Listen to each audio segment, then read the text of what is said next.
Joignez-vous à la discussion. Appelez ou textez le 187-CUBE Radio. 1877-827-2346. Éric Hadstrom est avec nous. Il est porte-parole pour Exo. M. Hadstrom, bonjour. Bonjour. Ça va aller mal, là. Vous savez que ça va aller mal, hein? Je suis venu en toute connaissance de cause. Là, il y a une pétition qui est vraiment intéressante là, qui circule. Une pétition qui est réelle, qui est concrète, qui fait part de problèmes réels, nouveaux, parce que vous avez démantelé un réseau qui fonctionnait bien. Évidemment, ça allait bien, il fallait le démanteler. Et là les exemples sont précis, sont concrets. Puis on ira dans un instant dans l'exemple. D'abord, cette pétition, vous en avez pris connaissance? Oui, bien qu'elle n'ait pas été déposée encore, on est tout à fait conscient que la pétition existe. OK. Puis on l'adresse. OK. Qu'est-ce que vous retenez de cette pétition-là? OK. Mais première chose, quand vous dites qu'on a scrappé un réseau, démantelé un réseau, faut comprendre que le fait que le REM arrive et qu'on ne puisse plus traverser le pont jusqu'à Montréal, ça l'a amené des modifications qu'on n'avait pas le choix de poser. On aurait quand même fait une refonte du réseau, mais disons que les règles ont été établies par l'arrivée du REM. Notre obligation de se rabattre au REM, puis le fait qu'on a plusieurs transports directs qui traversaient le pont, qui s'en venaient à Montréal, puis qu'on n'est plus en mesure de le faire maintenant. Qui allait bien, hein? Qui allait bien. Oui. Moi, je l'ai pris, là, puis pendant les travaux sur le pont Champlain, puis ça allait, avec le Wi-Fi, c'était magique, c'était extraordinaire. Je laissais ma voiture un an de temps devant la maison pour prendre l'autobus parce que ça allait bien. Je suis conscient que ça allait bien, mais les règles ont changé de ce côté-là. Qui a imposé ces règles-là? Dans le fond, c'est vraiment l'arrivée du REM. Il y a des clauses de non-concurrence qui font en sorte qu'à partir du moment où le REM est en fonction, les autobus ne peuvent plus traverser le pont Samuel de Champlain. M. Hadstrom, ce que vous venez de dire là, c'est comme fondamental à notre conversation. Oui. Là, il y a la Caisse de dépôt et développement, là, M. Arbeau, qui a dit, vous autres, là, vous allez démanteler votre réseau qui marchait bien parce que moi, j'arrive avec le REM de 6 milliards de dollars, puis vous allez faire ce que je vous dis.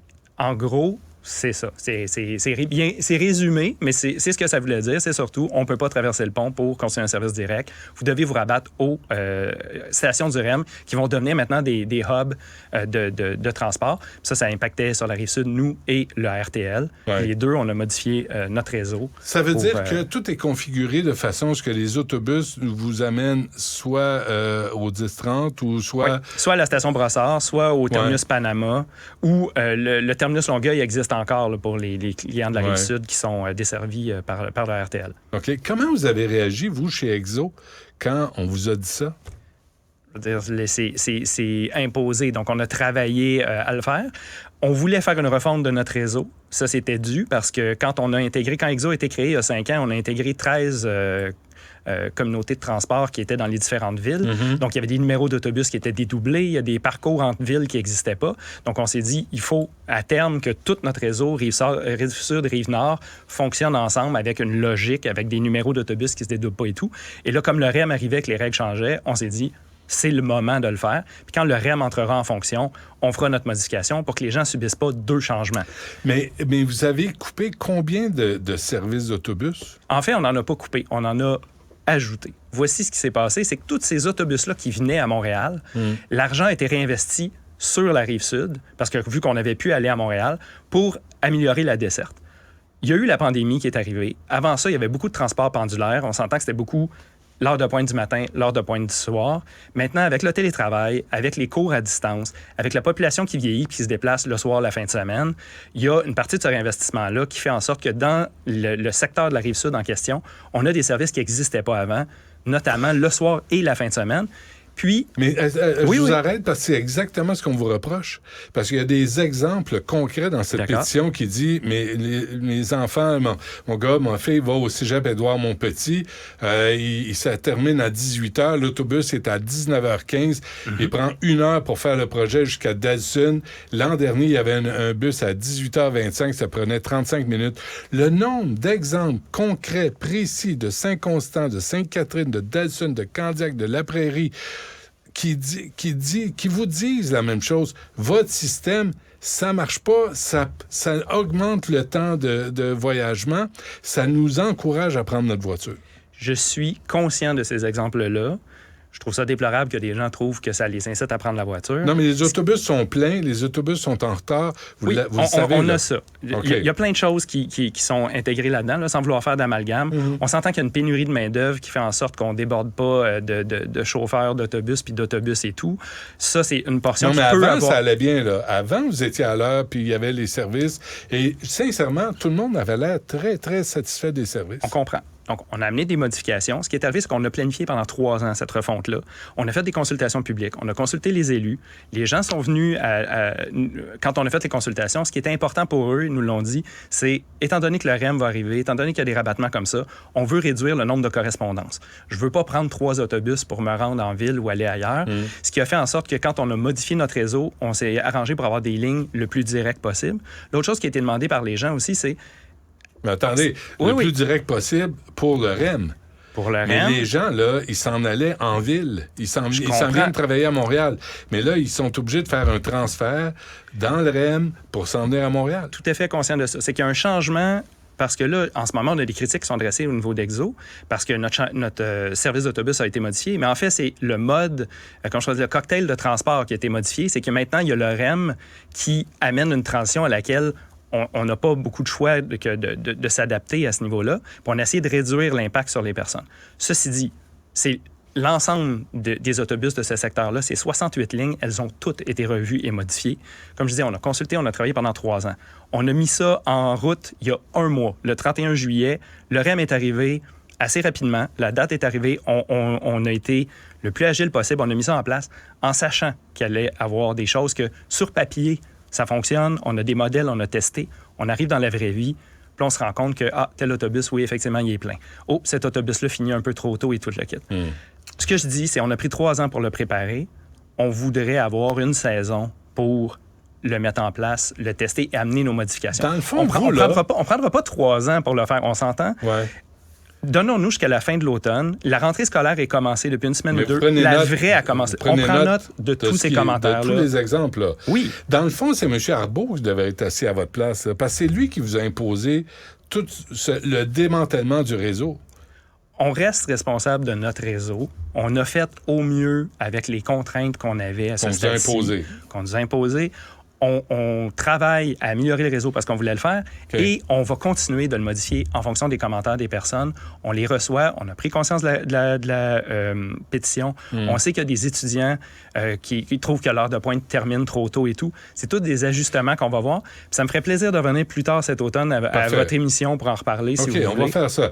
Je suis infirmière qui travaille parfois le soir en temps supplémentaire obligatoire. J'ai l'habitude de prendre le bus de la gare Bonaventure à 12h30 vers terminus Candiac. Maintenant, je n'ai aucune autre possibilité que de ramener ma voiture en ville, sans oublier nos ados qui travaillent et étudient. Plus de marge de manœuvre pour leur facilité de transport en commun tard le soir, parce que le REM, il n'est pas ouvert, là. Bien, le REM, lui, dans le fond, reste ouvert jusqu'à 2 heures du matin, si je me trompe, 1-2 heures, puis jusqu'à 1 heure du matin, puis il reprend à 5 heures. Donc, il fonctionne 20 heures par jour. On a des autobus qui, normalement, vont couvrir une assez grande amplitude puis essayer de se coordonner avec ce que le REM amène. Ce qu'il faut savoir, c'est qu'on travaille, de notre côté, chez Exo, à développer un réseau de transport collectif pour la majorité des gens, puis essayer d'améliorer, on s'entend. Mais vous ne pouvez plus partir, je suis des exemples, de Delson jusqu'à Longueuil. Là. Les gens ne peuvent plus faire ça. Là. Il n'y a plus de bus direct pour aller au terminus Longueuil. C'est ça, je comprends. À cette heure-là, il faudrait que le retrait de certaines heures de la ligne 210, maintenant appelée 555, l'Express Delson-Longueuil, puisque pour revenir du cégep Édouard-Montpetit, quand un cours finit à 6 heures, il n'y a plus de trajet de la 555. On doit prendre la 651. Oui. Je connais rien de ça, là, qui n'est pas une ligne express, et ça prend 50 minutes au lieu de 20. Bon. Voici, je connais bien ces lignes-là, ça donne bien dans ce cas-ci. Le changement qui a été amené, c'est qu'il y a des lignes express, les 500, qui roulent à l'heure de pointe, et le but des lignes express, c'est de faire une desserte vers le REM. En dehors des heures de pointe, on a les lignes régionales, les 600, 650, 651, qui font plus d'arrêts, mais qui permettent de passer d'une ville à l'autre, parce que l'autobus express passe durant les heures de pointe. Donc, le parcours existe encore. Je ne peux pas me prononcer sur le 50 minutes plutôt que 20. Je fais confiance à l'expérience de la dame. Ce qu'il faut savoir aussi, c'est qu'il y a la 650 et la 651 qui sont 2 autobus qui font à peu près le même chemin puis qui sont décalés pour couvrir le plus, offrir la plus grande fréquence possible. Donc, est-ce que la dame connaît les 2 autobus? Est-ce qu'elle inclut dans son 50 minutes le temps d'attente? Je n'ai pas tous les détails. Ce que je peux dire, c'est que si on va sur le site d'Exo, si on utilise Chrono, si on utilise Transit, Google Maps... Arrêtez de mettre ça sur le dos des citoyens. Je ne mets pas ça sur le dos des citoyens. Vous avez démantelé un système qui allait bien. Je vais vous lire un extrait, là, M. Edstrom. La 123 et la 321 étaient parfaits. Parfaits. On vous complimente, là. Si vous nous obligez de prendre le REM, au moins offrez-nous des autobus directs, sans transfert, vers le REM. J'insiste sur le direct, car avec tous les transferts à faire, ça rallonge, complique tellement le trajet. Bravo, REM, t'as obligé des milliers d'utilisateurs de transport en commun à se reconvertir à utiliser nos voitures. C'est certain que d'utiliser la voiture, c'est quelque chose que je trouve triste et qui devrait être la dernière option à ce niveau-là. Pour ce qui est des modifications de la fameuse ligne et tout, comme je dis, on a essayé d'amener des lignes qui coupent le nombre de transferts. Les lignes express sont disponibles pour l'heure de pointe. On verra est-ce qu'on peut les étendre ou pas. C'est quelque chose qu'on va analyser pour le moment. Il y a des autobus qui font, les fameux autobus régionaux, qui vont d'une ville à l'autre, qui ont décloisonné, qui évitent de devoir venir à Montréal et retourner. Mais qu'il y a des arrêts constants, ce qui fait que ça prolonge le temps de transport. Ça prolonge un peu. Ça n'encourage pas les gens à prendre le transport en commun. Je comprends. Pour la semaine. Mais cet autobus-là qui roule aussi le soir et la fin de semaine, avant ça, il n'y avait rien. C'est-à-dire que tu n'avais pas l'autobus de soir et de fin de semaine. On parle des gens qui vont étudier, des gens qui vont travailler, puis ils sont pas contents. Puis Exo considère, je ne sais pas si c'est vous qui avez dit ça, M. Edstrom, là, normal que ces changements d'habitude entraînent une période d'adaptation pour les clients. Moi, j'accepte pas ça, ce genre de réponse-là. Vous êtes au service des citoyens. Les citoyens vous disent, votre système, c'est de la merde. Nous, ça allait bien avant. Vous l'avez démantelé à l'imposition du REM. Je comprends ça. Ça. Parce qu'avant, vous faisiez une bonne job. Et là, la gang du REM vous a imposé de saboter ce que vous avez... Il y a des nouvelles règles. Vous avez construit. Saboter ce que vous avez construit au fil des années. Et donc, vous ne pouvez pas me répondre à ça parce que vous allez vous faire parler dans le nez en retournant au bureau. La seule chose que je peux vous répondre par rapport à ça, c'est que oui, c'est vrai qu'il y a une période d'adaptation qui ne durera pas pendant des semaines et des années et des années. Okay. On va faire des ajustements, toujours à l'intérieur des budgets impartis aussi. Il y a cette question-là, on fait un transport collectif, donc il faut qu'il y ait des gens dans les autobus, il faut que nos trajets servent la collectivité, comme on dit, soir, fin de semaine, à l'heure de pointe. On a des ajustements à faire, on le sait, que ce soit au niveau des gabarits, que ce soit au niveau des heures de passage et tout. Puis comme je vous ai proposé, ça me fait plaisir de revenir en parler plus tard. Certainement. Puis sans vouloir mettre la responsabilité sur les citoyens, le fait qu'il y ait des outils qui permettent de calculer son trajet puis de dire, pour toi, Marc-André, qui habite à Candiac à tel endroit puis qui veut se rendre à tel autre endroit, voici... Quand tu me rentres ta destination, ton truc, ce qu'on te propose pour ce soir, ce week-end, selon les moments, ça se peut que des fois, je prenne un autobus pour me rendre en ville, mais que j'en prenne un autre pour revenir. Mais les gens disent, on est là, l'autobus est plein, l'autobus est en retard, l'autobus n'est pas là, l'horaire a changé, les cours finissent à 6 heures, l'autobus est à 8 heures, j'arrive chez nous en 9 heures moins. Ça, c'est insensé, là. C'est insensé. Je le dis, pour toutes les questions d'horaire avec le cégep et tout, on a commencé déjà à travailler là-dessus. On est déjà au courant de la plupart des cas que vous avez mentionnés. Puis ceux desquels on n'était pas au courant, c'est des cas qu'on va adresser dans cette fameuse période de transition qui est bien regrettable, mais qu'on doit... Étant donné que c'est un changement majeur, c'est pas 3-4 lignes d'autobus, ça n'a pas été aussi pensé, planifié 100% par Exo. Comme je dis, il y a des règles qui ont changé, on a fait au mieux, on s'est adapté, puis on continue de s'adapter.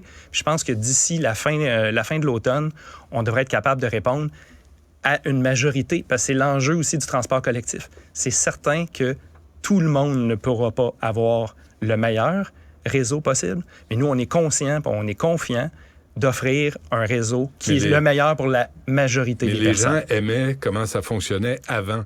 Et là, la caisse de dépôt vous arrive, dit là, tout le monde va servir le REM. Fait que vous êtes pogné entre l'arbre et l'écorce. Exactement. Éric Edstrom, porte-parole d'Exo, hey, bonne chance. Merci. Et merci, M. reparlons-nous. Dutrisac. Ça marche. On se reparle.